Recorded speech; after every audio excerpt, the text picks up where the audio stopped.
અને દ્વારકામાં ફૂલડોલ ઉત્સવને લઈને લાખો ભાવિ ભક્તો ઉમટશે। આ વાતને ધ્યાને રાખી ગુજરાત એસટીએ મહત્વનો નિર્ણય લીધો છે।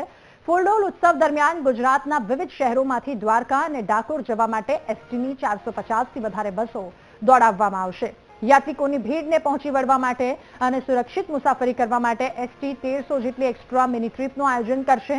તારીખ 27 ફેબ્રુઆરીથી 5 માર્ચ દરમિયાન મુસાફરો માટે ગુજરાતના અલગ અલગ ડેપોમાંથી એક્સ્ટ્રા બસો દોડાવવામાં આવશે। મુસાફરો આ બસોમાં એડવાન્સ ઓનલાઈન બુકિંગ પણ કરાવી શકશે।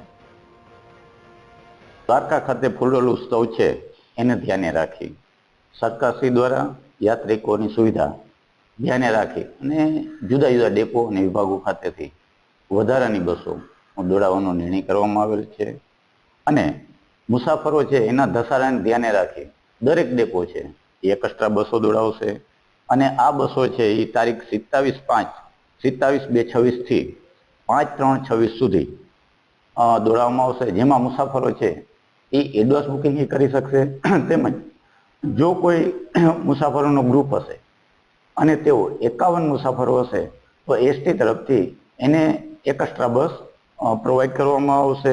આગામી હોળી ધૂળેટી ફૂલડોલ ઉત્સવને ધ્યાનમાં રાખી ગુજરાત સરકાર તેમજ એસટી વિભાગ દ્વારા 450થી પણ વધારે બસો છે તે યાત્રાધામ દ્વારકા અને ડાકોર વચ્ચે દોડાવવામાં આવશે।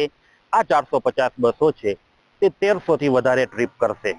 ઉલ્લેખનીય છે કે ફૂલડોલ ઉત્સવ છે તે દરમિયાન લાખોની સંખ્યામાં યાત્રિકો છે તે દ્વારકા ખાતે આવતા હોય છે।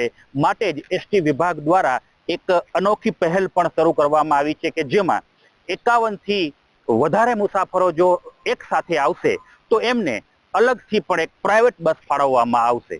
એ સિવાય ગુજરાતના વિવિધ મુખ્ય શહેરોમાંથી દ્વારકા સુધી અલગ અલગ સમયે મુસાફરોને સરળતાથી મુસાફરી માટે એસટી બસો મળી રહે તે માટે 450 જેટલી બસો શરૂ કરવામાં આવશે। અશોક માણેક, વીટીવી ન્યૂઝ, દ્વારકા।